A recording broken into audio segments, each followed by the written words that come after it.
महाराष्ट्र क्रांती news, आवाज सर्वसामान्यांचा। Kalwan 2 ST बसची समोरासमोर धडक। कळवण नाशिक मार्गावरील अहिवंतवाडी फाट्याजवळ झाला अपघात, जखमींना शासकीय रुग्णालयात केले दाखल। कळवण नाशिक मार्गावर अहिवंतवाडी फाट्याजवळ आज दिनांक 5 मार्च रोजी दुपारी 1:30 वाजेच्या सुमारास 2 एसटी बसची समोरासमोर धडक होऊन अपघात झाल्याची घटना घडली।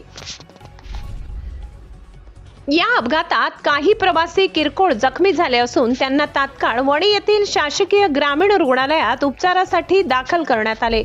अपघातात जखमी झालेल्यांची नावे पुढीलप्रमाणे: मंगला नेहरू दाभाडे, वैशाली जनार्दन बागुल, उषा जनार्दन बागुल, राजेंद्र बाबू हिरे, निर्मला साहेबराव चव्हाण, मंगला सुरेश जाधव, वत्सला दौलत हिरे, विश्वास कृष्णा गायकवाड।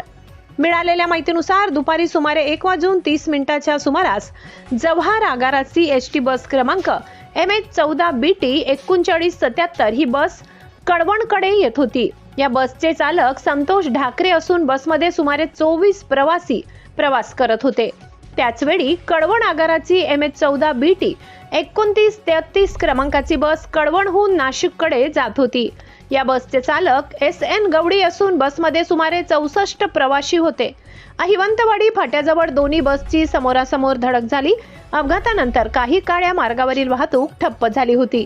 घटनेची माहिती मिळताच परिसरातील नागरिकांनी घटनास्थळी धाव घेत मदत कार्य केले। स्थानिकांच्या मदतीने जखमी प्रवाशांना तातडीने रुग्णालयात हलविण्यात आले, तसेच वाहतूक सुरळीत करण्यात आली। या अपघातात सुदैवाने कोणतीही मोठी जीवितहानी झाली नसून सर्व प्रवासी सुरक्षित असल्याची माहिती मिळत आहे। घटनेनंतर परिसरात काही काळ बघ्यांची मोठी गर्दी जमली होती। महाराष्ट्र क्रांती न्यूज साठी विभागीय संपादक किरण हिरे, नांदुरी, कळवण।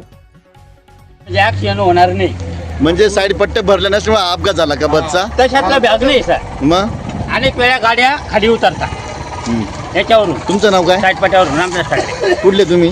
इथले स्थानिक। इथले म्हणजे कुठलं गावाचं नाव? स्थानिक अहिवंतवाडी। ओके। अशाच नवनवीन बातम्या पाहण्यासाठी आमच्या महाराष्ट्र क्रांती न्यूज या YouTube चॅनलला लाईक करा, सबस्क्राईब करा आणि बेल आयकॉनला प्रेस करा।